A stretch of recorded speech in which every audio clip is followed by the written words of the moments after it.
만해 한용운 스님이 님의 침묵을 탈고한 지 100주년을 기리는 행사가 인제 만해마을과 오세암 등에서 열렸습니다. 달해제와 만해 인문학 아카데미 등을 통해 스님의 올곧은 삶과 문학 정신을 되새겼습니다. 수만호탑 국보 순격을 기념하는 정암사 회화전이 다음 달 2일까지 순회 전시회를 갖고 있습니다. 먼저 서울 봉은사에서는 작가 12명의 회화와 조각, 미디어 아트 등 다양한 작품을 선보입니다. 고양시 동국대 바이오메딕 캠퍼스에 인조잔디 운동장이 마련됐습니다. 학생들의 여가 활동은 물론 지역 주민들의 생활체육 공간으로 활용됩니다.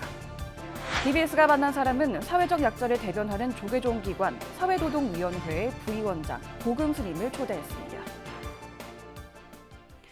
여러분 안녕하십니까? 9월 6일 토요일 BBS 뉴스입니다. 올해는 만해 한용운 스님이 시집 님의 침묵을 탈고한 지 100년이 되는 해입니다. 동국대 만해연구소는 만해마을과 오세암에서 기념 행사를 열고 스님의 올곧은 삶과 문학 정신을 기렸습니다. 최승한 기자입니다. 만해 한용운 선사의 숨결이 깃든 공간에서 님의 침묵 탈고 100주년 기념식이 열렸습니다. 인제 만해마을에서 열린 이번 행사는 지난 1925년 만해 선사가 오세암에서 님의 침묵을 탈고한 역사적인 순간을 재조명하고 문학적 업적과 사상을 현대적으로 계승하기 위해 마련됐습니다. 윤재용 총장은 님의 침묵은 한국 근대문학과 불교 사상의 정수를 담은 기념비적 저작이라며 만해 정신을 인문학적 가치로 확장해 나가겠다고 강조했습니다. 만해 스님 선양 사업이 많은 국민들의 관심과 호응 속에서 그리고 열렬한 성원 속에서 박수갈채를 받으면서 잘 성사되기를 기대해 봅니다. 감사합니다. 최상기 인제군수는 오세암의 역사성을 강조하며 인제를 문학과 불교 문화의 성지로 발전시키겠다고 밝혔습니다.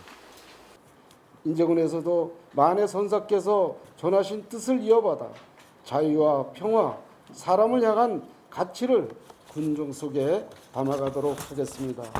김윤길 운영위원장은 이번 사업을 문화, 예술, 학술, 교육 등 분야를 확장하고 지역민과 함께하는 청년 만해 뮤직 페스티벌, 청소년 예술 창작 캠프 운영 등 다양한 프로그램을 통해 100주년을 기념하겠다고 밝혔습니다. 나는 님이 오시면 그의 가슴에 천국을 꾸미려고 돌아왔습니다. 님의 침묵에 있는 명상이라는 시의 끝 구절입니다. 여러분들과 함께 님의 침묵 100주년 저희가 천국을 한번 꾸며보았으면 좋겠습니다. 감사합니다. 전한성 만해연구소장도 만해 한용운 스님을 주제로 한 인문학 아카데미를 운영해 만해 정신의 현대적 의미와 사회적 가치를 넓혀가겠다고 밝혔습니다. 융합 평생학습을 제공할 수 있고요. 인제군민의 삶의 질을 향상시키고 지역사회와 유대를 더 강화하는 계기를 마련하고요. 개인 역량을 개발할 기회를 제공하기 위해서 이 프로그램을 만들었습니다. 행사 첫날은 인문학 강좌와 지자체 협의 논의 등이 진행됐으며 다음 날에는 백담사와 오세암 순례, 100주년 기념 달해제가 이어졌습니다. 이틀간의 행사를 통해 만해 선사의 문학적 업적과 불교 사상이 지닌 가치를 다시 한번 확인하는 자리가 됐습니다. 한편 동국대 만해연구소와 인제군은 다음 달 11일 만해마을에서 님의 침묵 100주년 기념사업 선포식을 열고 도올 김용옥 선생의 초청 강연도 마련합니다. BBS 뉴스 최승환입니다. 덕숭총림 수덕사와 동국대학교 만해연구소가 공동으로 불교계 독립운동사를 재조명하기로 하고 업무 협약을 맺었습니다. 동국대 만해연구소는 그제 서울 캠퍼스에서 수덕사 주지 도신 스님과 함께 업무 협약식을 갖고 수덕사로부터 연구소 발전기금 1,000만 원을 전달받았습니다. 이 기금은 대표적인 불교계 독립운동가인 만공 스님과 만해 스님의 업적을 재조명하고 한국 불교 문화의 발전사를 연구하는 데 쓰입니다. 수덕사는 한국 불교의 선체계를 확립한 만공 스님이 기거하며 40여 년 동안 선법을 펼친 곳입니다. 수덕사와 만해연구소는 앞으로 만공 스님과 만해 스님의 역사적 관계를 바탕으로 한 독립운동 재조명 사업에 협력하고 불교 대중화를 위한 문화 콘텐츠 개발, 학술활동 지원 등에 협조하기로 했습니다. 고담 선원주지 해민 스님이 3년간 매주 취약계층 어르신을 위한 배식 봉사 활동에 참여한 데 이어 밥차를 운영 중인 사단법인 다나 후원에 나섰습니다. 해민 스님은 어제 서울 조계사 인근에서 사단법인 다나 이사장 탐경 스님에게 밥차 운영을 위한 후원금 1,000만 원을 전달했습니다. 혜민 스님은 지난 3년 넘게 다나에서 봉사활동을 함께하며 주변에 어렵고 힘든 사람이 많다는 것을 느꼈다면서 탄경 스님께서 어려운 이들과 함께 하시는 것을 보고 조금이나마 도움을 드리고 싶었다고 말했습니다. 강원도 정선 정암사가 수만호탑의 국보 승격을 기념하며 개최한 회화 전시회가 해를 거듭하며 어느덧 5도를 맞았습니다. 예술가들이 직접 사찰을 찾아 불교를 체험하고 이를 자신의 작품을 통해 새롭게 해석하면서 큰 반향을 일으키고 있는데요. 박준상 기자가 현장을 다녀왔습니다. 철봉에 대롱대롱 매달린 사람들. 누군가는 웃거나 괴로워하면서도 손을 놓지 못하고 누군가는 털썩 아래로 떨어집니다. 이 선에서 우리가 매달려서 어떤 자세와 어떤 태도로 삶을 살아가고 있는가에 대한 질문을 이런 놀이 같은 어떤 행위를 통해서 질문을 던지고 있는 작업입니다. 그렇게 질문을 받은 스님은 그 안에서 중생들이 살아가는 모습을 봅니다.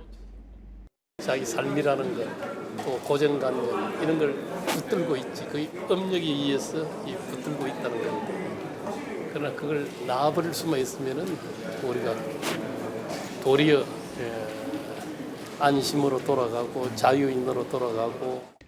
강원도 정선의 첫 국보 정암사 수만호탑의 국보 승격 당시의 환희를 드러내고자 개최한 회화전이 어느덧 5회차를 맞았습니다. 존재를 넘어 빛나다라는 주제에서처럼 고정된 실체가 없는 무아 사상을 현대 미술로 구현한 작품들을 선보였습니다. 국보 승격에 대한 어떤 그거를 갖다가 이렇게 꾸준하게 상기를 시키면서 회화전으로 통해서 정암사와 정선군을 이렇게 이제 전국에 알리는 그런 어떤 문화 사업의 일환으로 지금 시작을 한 것이고요.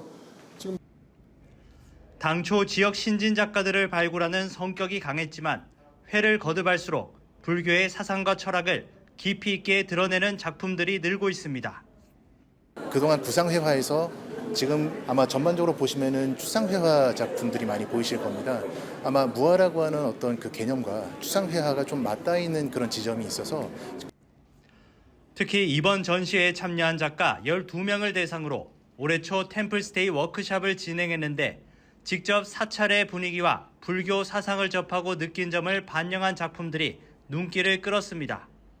서민정 작가는 사찰 체험 이후 손안에 쌀알 같은 흰 여백이 담긴 드로잉 작품을 그렸습니다. 손에 한 움큼 쥔 것들은 사실 무였지만 그것을 모르기에 꽉 움켜쥐려 하거나 또 놓아버려 해탈에 이르려는 찰나를 화폭 안에 담았습니다.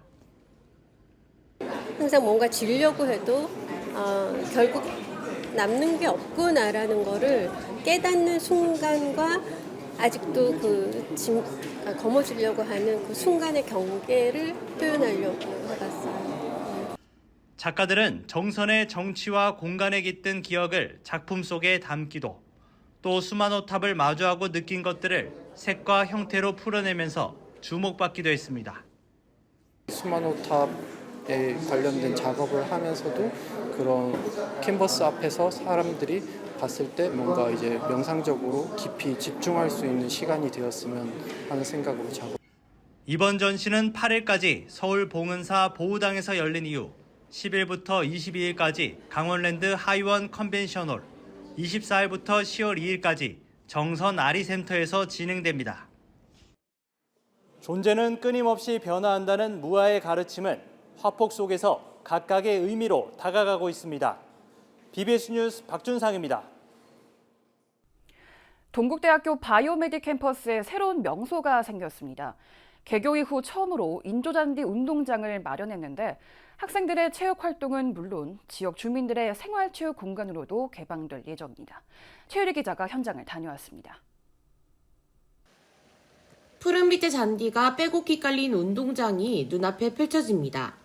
10년 넘는 세월 동안 마땅한 운동 공간이 없었던 동국대 바이오메딕 캠퍼스에 드디어 학생들과 지역 주민 모두가 함께할 수 있는 인조 잔디 운동장이 들어선 겁니다.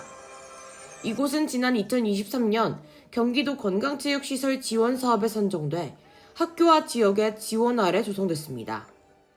동국대에서 지역사회와 함께 하겠다라는 의지를 밝히시면서 처음에 주민 간담회로 시작이 됐습니다. 그래서 이 학교를 잘 예쁘게 환경 개선 사업해서 주민들한테 개방하겠다라는 그 취지에 너무 공감을 해서 경기도 사업 예산을 지원받을 수 있도록 도와드렸고, 새로 조성된 운동장은 가로 90m, 세로 45m 규모로 약 200명 가까운 인원을 수용할 수 있고 축구장 한 면을 기본으로 풋살장 두 면으로도 활용할 수 있으며 운동장 둘레에는 우레탄 트랙이 조성돼 조깅과 산책까지 즐길 수 있습니다. 학교 측은 오랜 수건이었던 인조 잔디 운동장이 조성된 만큼 학생 복지는 물론 캠퍼스의 활력을 불어넣을 것으로 기대하고 있습니다. 이 운동장은 단지 우리 학생들만 이용하는 공간이 아니고 이 지역 주민들과 함께하는 생활체육 공간으로서 많이 활용될 예정입니다. 그래서 학교는 앞으로 수업과 연구에 지장이 없는 범위에서 운동장을 지역 주민들에게 개방해 고향 시민들의 생활체육 공간으로도 활용한다는 계획입니다. 운동장을 찾아 멀리는 본교 캠퍼스까지 가야 했던 학생들에겐 더할 나위 없는 기쁨입니다. BMC 학생들은 바이오메디 캠퍼스 학생들은 보통 이제 운동장이 없는 경우가 많아서 늘 서울 캠퍼스나 아니면 다른 곳을 학생들이 직접 결제를 해서 사용을 해서 좀 대관을 하는 형태로 진행이 좀 많이 되었었는데 캠퍼스 내에서 운동도 즐기고 또 친목과 화합을 다질 수 있는 장이 되지 않을까 싶습니다. 푸른 잔디 위에서 뛰놀며 건강을 키우고 지역사회와 함께 숨쉬는 공간으로 자리 잡을 동국대 바이오메디 캠퍼스 인조 잔디 운동장. 학생들과 주민 모두에게 미소를 안겨줄 캠퍼스 내 새로운 명소로 등장했습니다. BBS 뉴스 최일입니다. 경기 군포 정각사가 동국대에서 공부하는 스님들과 학생들을 위해 장학금을 기부했습니다. 정각사 주지 정엄 스님은 지난 3일 서울 동국대에서 열린 제118회 지역미래 불자육성 장학금 수여식에 참석해 군포 지역 재학생 20명과 동국대에서 공부하는 스님들의 모임인 성림회 회원 스님들 30명에게도 각 100만 원씩 모두 5천만 원을 전달했습니다. 정엄 스님은 동국대 선학과 87학번으로 지난 1991년 졸업한 이후 불교대학과 중앙승가대학에서 후학양성에 나선 적이 있습니다. 동국대 YG 캠퍼스에서도 지역인재 양성을 위한 훈훈한 소식이 전해졌습니다. 대공당 종상대종사 문도회는 지난 2일 동국대 YG 캠퍼스에서 동국대 이사장 돈관 스님이 참석한 가운데 지역미래 불자육성 장학금으로 불교 동아리 소속 학생 10명에게 총 5천만 원을 전달했습니다. 동국대 이사장 돈관 스님은 스님께서 내어주신 소중한 정제가 여러분들의 삶의 지침이 되길 바란다며 스님들의 삼보정제로 설립된 불교 종립대학인 동국대의 주인으로 자리하길 바란다고 당부했습니다. 경주동국 YG 캠퍼스하고 그룹사하고는 둘이 아닙니다. 그래서 저희 의사선생님이 평소에도 항상 가르침이 백품상이었기 때문에 저희 지역 그룹사와 함께하는 YG 캠퍼스의 후학 양성을 위해서 저희 문도가 마음을 내서 종상대종사 문도회 대표 성행스님도 은사스님의 유지를 잘 받들어 후학양성을 위해 노력하겠다고 밝혔습니다. 이번 장학금 수여식은 대공당 종상대종사의 장학사업 원력을 담은 생전 영상을 시청한 뒤 진행됐습니다.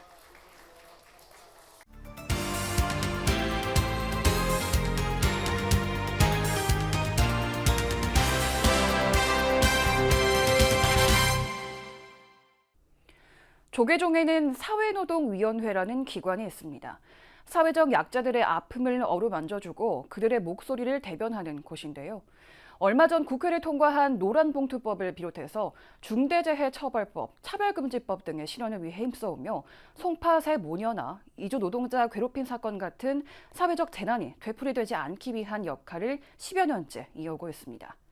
오늘 BBS가 만난 사람, 조계종 산호위 부위원장을 맡고 있는 고금 스님을 초대해 이야기를 나눠보겠습니다.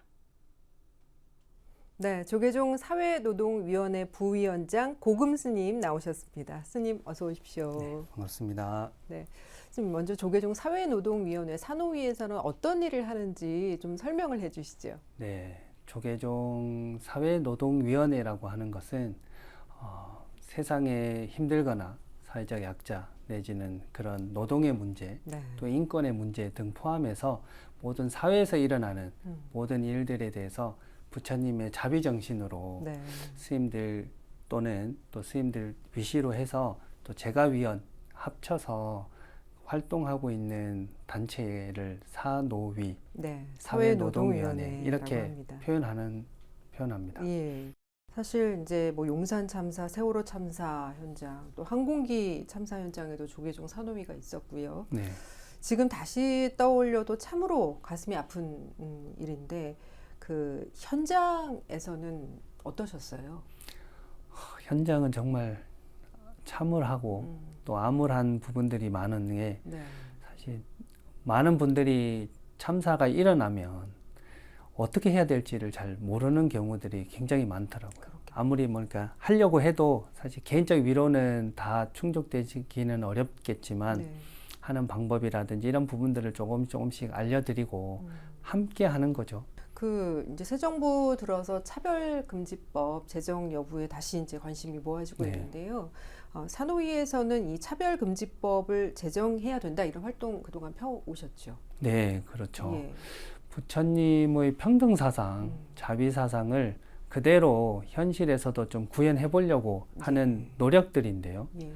많은 분들이 불교계 내 또 불교 외에서도 요즘 많이 공감은 가고 있지만 또 특정 어떤 종교와의 마찰도 있고 네. 또 그런 것들이 이제 성소수자 문제 또 개헌 문제 여러 가지 그런 것들과 막 엉켜서 사실 실마리를 잘 그동안 갈피를 잘 못 잡았던 부분들도 있습니다. 네.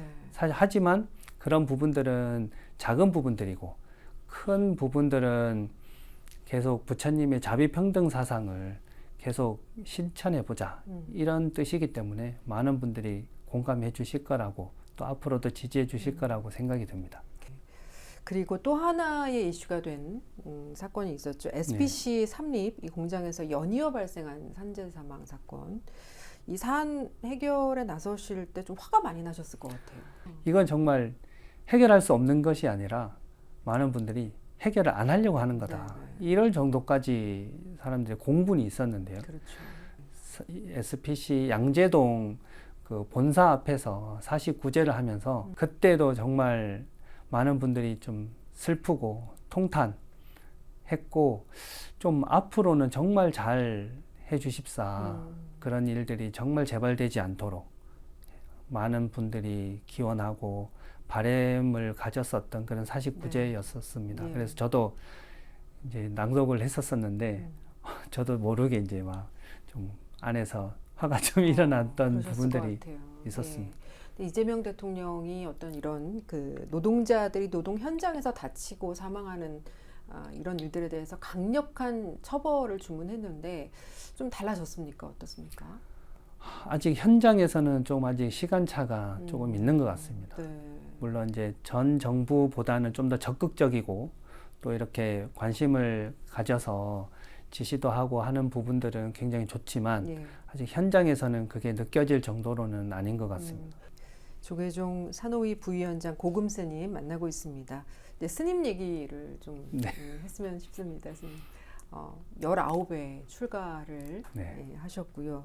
그 당시 이제 부모님께서 반대가 좀 심하셨다고 들었습니다. 예. 그럼에도 출가를 결심하시게 된 동기가 있으실 것 같습니다.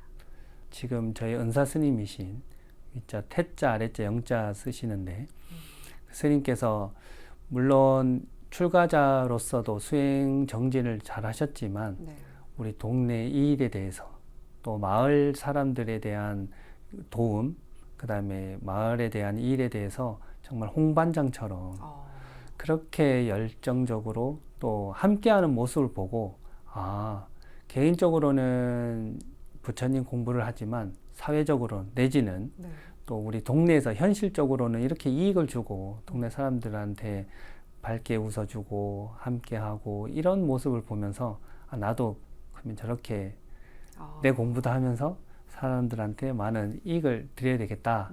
이런 원을 세웠던 적이 있었습니다. 그 원 따라서 지금 이렇게 오고 있는 건 아닌가 생각이 듭니다. 그 불교계의 BTS, 비텐스 멤버시잖아요. 예, 그래서 법고를 담당을 하시는데 요즘은 활동이 어떻습니까? 네, 작년에 보통 이제 선명상을 네. 홍보를 하기 위해서 만들어진 승가 결사체거였고요. 그래서 홍보는 많이 된 것 같아서 네. 올해부터는 아마 이제 미래본부라든지 조계종에서 실질적으로 홍보보다는 선명상에 대한 교육과 거기 지도자 양성, 진짜 뿌리 내릴 수 있는 그런 역할들을 좀 많이 집중하고 있어서 저희들은 이제 좀 홍보는 저희가 잘 했기 때문에 예, 다 마무리가 되신 거네요. 네. 예, 임무 완수하셨습니다. 예. 그 이제 스님께서 이제 비텐스에서 법고를 담당한다고 소개해드렸는데 전국 승가연합 법고 대회에서 5년 연속 1위를 하셨어요. 법고도 스님이라면 누구나 다 조금씩은 다 접해볼 수 있는 불교 안에서 사찰 안에서의 불구라고 합니다. 네네. 그런 부분들을 배우는데 저는 거기에 좀 더 나아가서 이걸 가지고 절집 안에서만 울리는 게 아니라 네. 그것을 오히려 바깥으로 나와서 많은 분들이 이 소리를 듣고 부처님의 법음, 깨달음에 대한 마음을 생기게끔 일으키고 또 지금 고통스럽거나 좀 들끓는 마음들, 번뇌 망상들이 있다면 이 소리를 듣고 조금 이렇게 쉬워졌으면 하는 그런 바람들이 있어서 좀 밖으로 가져나온 책입니다. 예. 스님께서 이제 현장에서 또 법문도 하시고 또 부처님 말씀이나 경전 문구도 그 어떤 그 광장에 계신 분들께 이제 많이 네. 전하실 텐데요.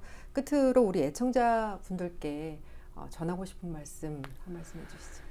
네, 사회노동위원회에서 스님들과 제가 위원들이 항상 말씀하고 공감하는 부분들은 이런 내용들이 있습니다.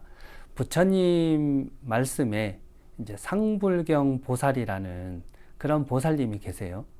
상불경 보살님은 어떤 누구라도 약자든 강자든 부귀, 빈천, 기천을 따지지 않고 모든 이들에게 부처님과 같은 마음을 가지고 있기 때문에 또 부처님이 되실 분이기 때문에 저희들이 늘 공경하고 그렇게 예경드립니다 라는 그런 구절들이 있는데 스님들과 제가 위원들은 그런 마음으로 누구라도 고통이 있는 곳에 아픔이 있거나 슬픔이 있는 곳에 함께하는 그런 연대하면서 잘 모시고 공경하는 마음 일으키려고 그렇게 노력을 하고 있으니까요. 스님들이나 제가 위원 뵈시면 힘내라고 응원 많이 해주시길 바라겠습니다. 말씀 잘 들었습니다. 고맙습니다. 스님. 네, 감사합니다. 네, 조계종 사회노동위원회 부위원장 고금스님과 이야기 나눴습니다.